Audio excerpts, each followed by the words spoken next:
நாங்கள் ஒரு நேர்மையான நிர்வாகத்தை கொடுத்து ஊழல் இல்லாத ஒரு அமைப்பை ஏற்படுத்தி நம்ம வந்து வருமானத்தெல்லாம் இன்க்ரீஸ் பண்ணி அதன் மூலமாக இந்த வாக்குறுதியையும் நிறைவேற்றி கடனையும் அடைப்போம் அப்படின்னு சொன்னவர் தான் ஸ்டாலின். அவர் ஒரு மகத்தான சாதனையை இந்த 4.5 வருஷத்தில் செஞ்சிருக்காரு. கிட்டத்தட்ட ஒரு 5 லட்சம் கோடி கடன் வாங்கிட்டார். அவர் என்னெல்லாம் சொல்லி இதை நிறைவேற்றுவோன்னு சொன்னாரோ எதையுமே செய்யலை.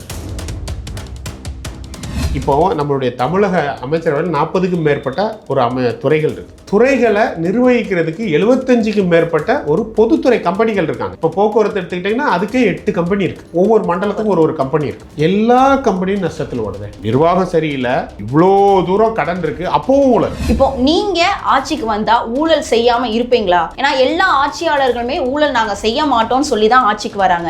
சரி, இப்போ விஜய் அவர்கள் படம் நடிச்சிட்டு இருக்காங்க. அந்த படத்துல என்ன பிளாக்ல டிக்கெட் வாங்காம நீங்க போய் படம் பார்க்கணும் சொல்ல முடியுதா? விஜய் அவர்களால சொல்ல முடியலையே. அப்புறம் எப்படி வந்து ஊழலை வந்து நீங்க தடுப்பீங்க அப்படின்னா மக்களுடைய கேள்வியா இருக்கு. இருக்கட்டும், தப்பு கிடையாது, நியாயமான கேள்விதான். நார்மலா இருந்து இவ்வளவு தூரத்துக்கு கொண்டு வந்தது இந்த மக்கள் தான். அப்போ அவங்களுக்கு ஏதாச்சும் திருப்பி செய்யணும். அதை தான் அந்த ஆடியோ லான்ச்லேயே சொன்னார். அவர் என்ன முடிவு பண்ணுறாருன்னா, சம்பாதிக்கணும் அப்படின்னா இங்கே வரணும்னு அவசியம் இல்லை. ஃபர்ஸ்ட் அதை புரிஞ்சுக்கோங்க. அவர் வழி இல்லாமையும் இல்லை. அவர் ஆல்ரெடி சம்பாதிச்சுக்கிட்டு இருக்காரு. ஆல்ரெடி 1000 கோடிக்கு மேலே சொத்துக்கள் வச்சிருக்காரு. அவர் வந்து சொகுசு வாழ்க்கை தேவைப்படுது, பணம் மட்டும் தேவைப்படுதுன்னு அவர் அங்கேயே இருந்திருப்பார். எதுக்கு இங்கே வரப்போறாரு? செந்தில் பாலாஜி அவர்கள் எலெக்ஷன் அப்பவே சொல்லியிருந்தாரு, நான் ஜெயிச்சிட்டேன்னு டிக்ளேர் பண்ண உடனே எல்லாரும் மண்ணல்ல ஆரம்பிச்சிடலாம். அப்போ அவங்க நோக்கமே என்ன நோக்கம்? கொள்ளையடிக்கிறது மட்டும்தான் நோக்கம். அவர்களுடைய கொள்கை எல்லாம் கொள்ளையடிப்பது மட்டுமே. அப்போ இவங்களுக்கு ஒரு மாற்று வேணும். இவங்கெல்லாம் நல்லா இருந்தா எதுக்குங்க ஃபர்ஸ்ட் கட்சி ஆரம்பிக்கிறாங்க?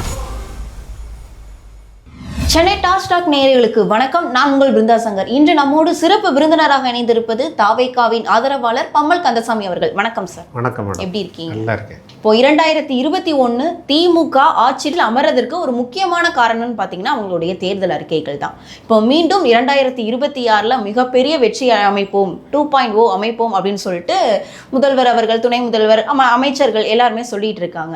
அதற்குண்டான வாக்குறுதிகளை, அதாவது தேர்தல் வாக்குறுதிகளையும் வந்து கனிமொழி தலைமையிலான 10 பேர் கொண்ட குழு வந்து தயாரிச்சுட்டு இருக்காங்க. சேம் அதே மாதிரி எதிர்கட்சியா இருக்கக்கூடிய அதிமுகவும் அதே மாதிரியான வாக்குறுதிகளை வந்து தயாரிக்கிறாங்க.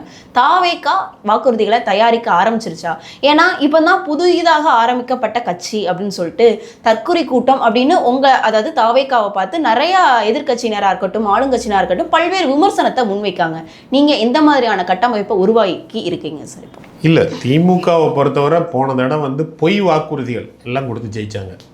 அவர்கள் வாக்குறுதி கொடுத்து ஜெயிச்சாங்க, உண்மைதான். ஆனால் அது எல்லாமே பொய் வாக்குறுதிகள். கிட்டத்தட்ட ஒரு 25% வேணால் நிறைவேற்றிருப்பாங்க, டச் பண்ணியிருப்பாங்க. 75% அவங்க ஒன்றுமே சொல்லலை. இன்னும் என்ன பொய் சொல்ல போகிறாங்க இந்த 5 வருஷத்துக்கு அப்படிங்கிறத நானும் பார்க்க ஆவலாக இருக்கேன். தாவேகாவை பொறுத்தவரை தளபதி வந்து ஏற்கனவே வந்து பல மேடைகளில் சொல்லியிருக்காரு, நாங்கள் வந்து சொல்லுவோம், என்ன சொல்லுவோம்னா எது சாத்தியமானதோ அதை மட்டும்தான் சொல்லுவோம். நடைக்கு சாத்தியமானதை சொல்லுவோம். அவரோட அந்த ஃபுல் டயலாக்கே அது மட்டும்தான். அப்போது இன்றைக்கி தமிழகம் எந்த சூழ்நிலையில் இருக்குது, ஒரு டிபார்ட்மெண்ட் எவ்வளோ தூரத்தில் இருக்குது அப்படிங்கிறத பொறுத்து பார்த்தீங்கன்னா, போன 2021 ஆட்சிக்கு வர துடித்த இந்த திமுக 505 வாக்குறுதிகளை கொடுத்துட்டு 505வது முடிஞ்சவொடனே ஒரு அரை பேஜுக்கு ஒரு எக்ஸ்ப்ளனேஷன் கொடுத்துருந்தாங்க. என்ன கொடுத்துருந்தாங்கன்னா, இந்த வாக்குறுதியெல்லாம் நம்ம கொடுத்துருக்கோம். ஏற்கனவே வந்து பழனிசாமி அவர்களுடைய இதில் வந்து 4.5 லட்சம் கோடிக்கு மேலே கடன் இருக்குது. நீங்கள் எப்படி உங்களுடைய வாக்குறுதியெல்லாம் நிறைவேற்றுவீங்க? இந்த கடன் வேறு இருக்கே அப்படின்னு நீங்கள் நிறைய பேருக்கு ஒரு ஐயம் வரலாம். நாங்கள் ஒரு நேர்மையான நிர்வாகத்தை கொடுத்து ஊழல் இல்லாத ஒரு அமைப்பை ஏற்படுத்தி நம்ம வந்து வருமானத்தெல்லாம் இன்க்ரீஸ் பண்ணி அதன் மூலமாக இந்த வாக்குறுதியையும் நிறைவேற்றி கடனையும் அடைப்போம் அப்படின்னு சொன்னவர் தான் ஸ்டாலின். அவர் ஒரு மகத்தான சாதனையை இந்த 4.5 வருஷத்தில் செஞ்சுருக்கார். கிட்டத்தட்ட ஒரு 5 லட்சம் கோடி கடன் வாங்கிட்டார். அவரும் 4.87 லட்சம் கடன் வாங்கியிருக்கார். அவர் என்னெல்லாம் சொல்லி இதை நிறைவேற்றுவோன்னு சொன்னாரோ எதையுமே செய்யலை. கடந்த 50 ஆண்டா 75 ஆண்டா ஆட்சியில் இல்லை கட்சியாக இருந்த திமுக அதிமுக கடன் வாங்கி கவர்மெண்ட்டை ரன் பண்ணதே தவிர உருப்படியான ஒரு முன்னேற்றத்தை செய்யலை. இதை நம்ம சொன்னோம் அப்படின்னா இந்தியாவே எல்லா மாநிலமும் கடன் தானே வாங்குது. எப்படி சார் சொல்ல முடியும்? அதாவது உருப்படியான விஷயத்தை நீங்க செய்யலன்னு சொல்றீங்க. மக்கள் அதுல எவ்வளவோ மக்கள் வந்து பயனடைஞ்சிருக்காங்க. மீண்டும் மீண்டும் அவங்களுக்கு ஓட்டு போட்டு அவங்கள வெற்றி வேற ஆள் இல்ல. இவர்கள் ஒழுங்கா இருந்தா எதுக்கு இன்னும் புதுசா கட்சி வரப்போகுது? கடந்த 4.5 வருஷத்துல என்ன சாதனை சாதிச்சிட்டாங்க? இன்னைக்கு வந்து ஜிடிபி எல்லாம் 16% இன்க்ரீஸ் ஆயிடுச்சு அப்படின்னு சொல்றாங்க. தொழில்துறையில இந்த 4.5 வருஷத்துல இவர்கள் செய்த சாதனை என்ன? ஒண்ணுமே இல்லை. ஏன்னா 10 லட்சம் கோடி நாங்கள் வந்து இன்வெஸ்ட்மெண்ட் உள்ளே எடுத்துகிட்டு வரோம், எம்ஓஇ சைன் பண்ணியிருக்கோம், 12 லட்சம் கோடின்னு போய் சொன்னாங்களே தவிர, ஃபாக்ஸ்கான் 15,000 கோடி முதலீடு பண்ண போதுன்னு அந்த அமைச்சர் சொல்கிறாரு. ஃபாக்ஸ்கான் மறுத்து வெளியிடுது. ஒரு 2,000 கோடி ஒரு வீடு கட்டுற கம்பெனி, அதுவும் சதுப்பு நிலத்தில் வீடு கட்ட இன்வெஸ்ட் பண்ணி அவன் வீடு கட்டி விற்க போகிறான், அதை தொழில்துறை முதலீடாக கணக்கு காட்டினாங்க. இப்படி பல்வேறு முறைகேடுகளை செய்து ஒரு ஐவாஸ் ஒரு மாதிரி ஒன்று கிரியேட் பண்ணாங்களே தவிர, இன்றைக்கி இங்கே வளர்ந்தது எல்லாமே எம்எஸ்எம்இ. அதுலேயும் வந்து சர்வீஸ் செக்டர் வளர்ந்தது. அது இயல்பாகவே ஒரு பூமிங்கில் தான் இருக்குது. அதனால் அதுக்கு பின்னாடி போய் ஒளிஞ்சிக்கிட்டு நாங்கள் தான் வளர்த்தோம் அப்படின்னு கிட்டாங்க. சரி, அதை விடுங்க. இப்போ நம்மளுடைய தமிழக அமைச்சரவையில் 40க்கும் மேற்பட்ட ஒரு துறைகள் இருக்குது. இந்த துறைகளை நிர்வகிக்கிறதுக்கு 75க்கும் மேற்பட்ட ஒரு பொதுத்துறை கம்பெனிகள் இருக்காங்க. பல்வேறு துறைகளுக்கு இப்போ போக்குவரத்து எடுத்துக்கிட்டிங்கன்னா அதுக்கே 8 கம்பெனி இருக்குது. ஒவ்வொரு மண்டலத்துக்கும் ஒரு கம்பெனி இருக்குது. எல்லா கம்பெனியும் நஷ்டத்தில் ஓடுது. ஒன்று கூட வந்து சஸ்டெயினபிளே பண்ணலையே. மின்சாரம் எடுத்துக்கிட்டேன்னா கிட்டத்தட்ட 2 லட்சம் கோடி லாஸில் போகுது. ஒரு 10 வருஷத்துக்கு முன்னாடி 30,000 கோடியிலேருந்து 50,000 கோடி கடன் இருந்தது. எப்படி 2 லட்சம் ஆச்சு 10 வருஷத்தில்? நிர்வாகம் சரியில்லை. நிலக்கரி வாங்குறதுல ஊழல், நிர்வாகம் சரியில்லை. இவ்வளோ தூரம் கடன் இருக்குது, அப்போவும் ஊழல். டிரான்ஸ்ஃபார்மரில் ஊழல், மின்சாரம் பர்ச்சேஸ் பண்ணுறதுல ஊழல், ஆட்களை வைக்கிறதுல ஊழல். சரிங்க சார், நீங்கள் இவ்வளோ விஷயங்கள் நீங்கள் சொல்கிறீங்க. நான் இப்போ ஒரு கேள்வி கேட்குறேன். இப்போ 2026 நீங்கள் வந்து கூட்டணி இல்லாமல் இல்லை கூட்டணியோட ஆட்சி அமைப்போம், எங்களுடைய முதல்வர் வேட்பாளர் விஜய் அவர்கள் அப்படின்னு சொல்கிறீங்க. ஒவ்வொரு மேடைகள்லையுமே விஜய் அவர்கள் சொல்லிட்டு இருக்காங்க. இப்போ மலேசியாவில் நடந்த ஒரு இசை வெளியீட்டு விழாவில் கூட சூசகமான முறையில் அரசியல் பேசியிருக்காரு விஜய் அப்படின்னு சொல்லிட்டு வட்டாரங்கள்லாம் பேசப்படுது, ஊடக வட்டாரங்களில். இப்போ நீங்கள் ஆட்சிக்கு வந்தால் ஊழல் செய்யாமல் இருப்பீங்களா? ஏன்னா எல்லா ஆட்சியாளர்களுமே ஊழல் நாங்கள் செய்ய மாட்டோம்னு சொல்லி தான் ஆட்சிக்கு வராங்க. சரி, இப்போ விஜய் அவர்கள் படம் நடிச்சிட்டு இருக்காங்க. அந்த படத்தில் என்னை பிளாக்ல டிக்கெட் வாங்காமல் நீங்கள் போய் படம் பார்க்கணும் சொல்ல முடியுதா? விஜய் அவர்களால் சொல்ல முடியலையே. அப்புறம் எப்படி வந்து ஊழலை வந்து நீங்கள் தடுப்பீங்க அப்படின்னா மக்களுடைய கேள்வியாக இருக்கட்டும், தப்பு கிடையாது, நியாயமான கேள்வி தான். விஜய் ஒரு நடிகர், அவர் ஒரு படம் எடுக்கிறாரு, எடுத்து முடிச்சோடனே தயாரிப்பாளர் தான் அதில் எந்த முடிவும் எடுக்கணும். சம்பளம் வாங்குறாரு, டாக்ஸ் கட்டுறாரு. சார் சொல்லணும்னா சொல்லலாமே, எல்லாமே எல்லா இடத்துலையும் சொல்லிக்கிட்டு தான் இருப்பாங்க. இதுவரை அவர் சொல்கிறது வெளிச்சத்துக்கு இல்லை. ஏன்னா அவங்க வந்து இன்டர்னலாக பிஸ்னஸ் அப்படிங்கிறதுனால உள்ளே பேசிக்கிட்டு இருப்பாங்க. இன்னைக்கு படத்தை விட்டு வெளில வராரு. எப்போ வெளில வராரு? அவர் சொல்கிறாரு, மேடையிலே சொல்கிறாரு, பணம் நான் என் கனவுல கூட பார்க்க முடியாத அளவு பணத்தை கொடுத்துட்டேங்க, இதுக்கப்புறம் அந்த பணத்தை வச்சு என்ன செய்யணும்னு கூட எனக்கு தெரியாது, அவ்வளோ பணம் வந்துடுச்சு.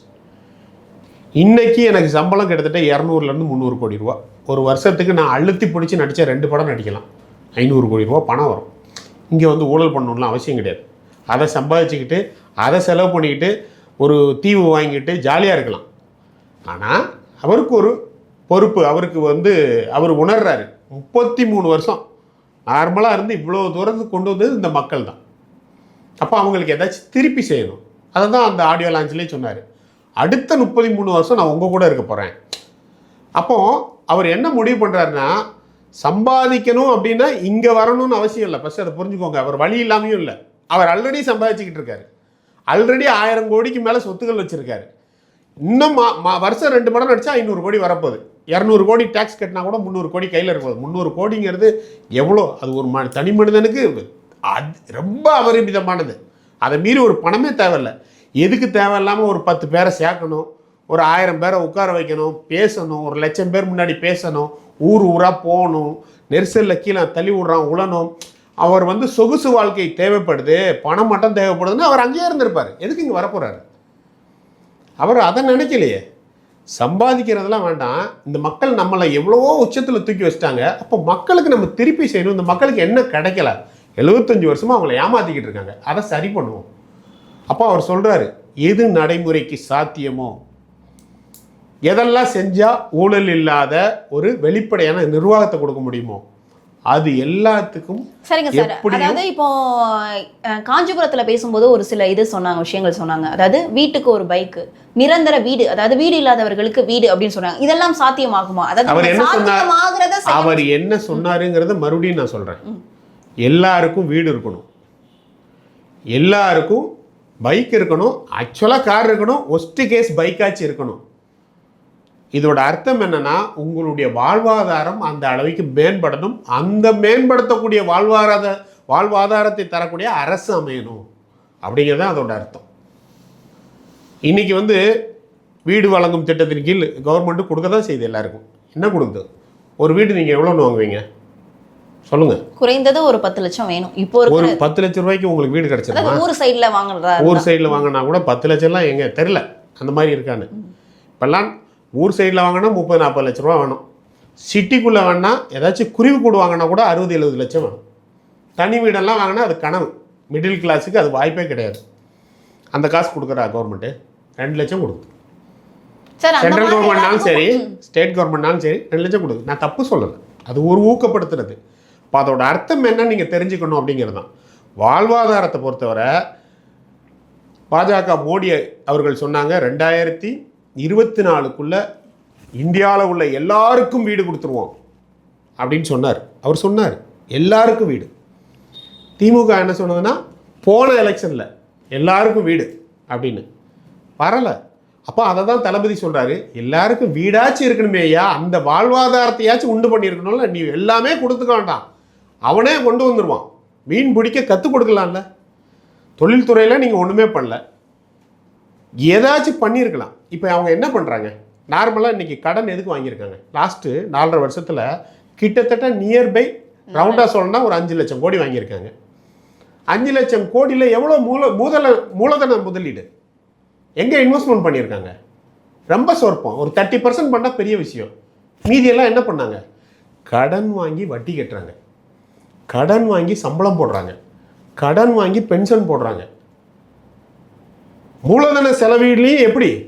இப்போ எது படுத்தாலும் 40% கமிஷன், 30% கமிஷன். அப்புறம் எப்படி அந்த மூலதன செலவீடும் நல்லா இருக்க முடியும்?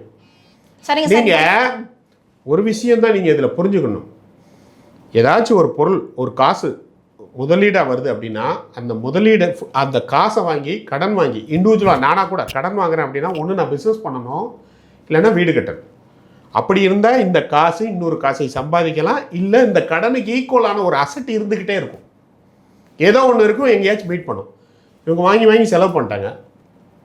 செலவு பண்ணிட்டு கடனை ஃபுல்லாக ஏற்றி வச்சுட்டு மறுபடியும் பொய் சொல்கிறாங்க, நாங்கள் வேறு வளர்ச்சிக்கு எடுத்துகிட்டு போயிட்டோம் அப்படின்னு.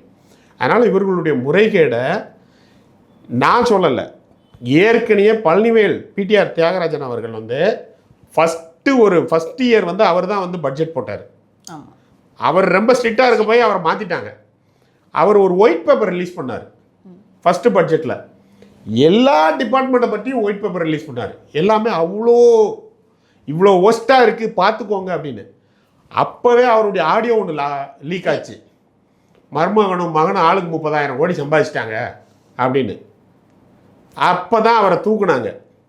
அப்போ நிதிநிலை எவ்வளோ மோசமாக இருக்குன்னு அவங்க அமைச்சரே சொல்லியிருக்காரு.